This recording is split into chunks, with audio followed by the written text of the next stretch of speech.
చక్కగా కూర్చుంటున్నావు, పాటలు పాడుతున్నావు, ప్రార్థన చేస్తున్నావు, కానీ వాక్యానికి వచ్చే సమయానికి నిద్రపోతున్నావు. అది దేవుడు చూస్తున్నాడు. అది నీకు శాపమే కానీ ఆశీర్వాదం కాదు. హల్లెలూయా.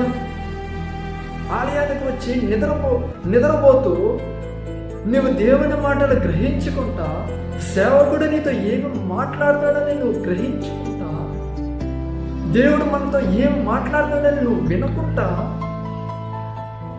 నీ పాటకు నువ్వు చక్కగా ఫ్యాన్లు పోతూ ఉన్నాయి, పాస్టర్ గారు వాక్యం చెబుతూ ఉన్నారు, మన పాటికి మనం నిద్రపోదాం అని నీ పాటికి నువ్వు దేవుని మాటలు వినకుండా, చెవుడు పెట్టకుండా నీ పాటికి నువ్వు కుర్చీలో కూర్చొని గోడ కానుకొని పాస్టర్కి ఎదురుగా కాళ్ళు జాపేసి మరీ నిద్రపోతూ ఉంటే అక్కడ నీకు ఆశీర్వాదం ఎలాగ వస్తుంది?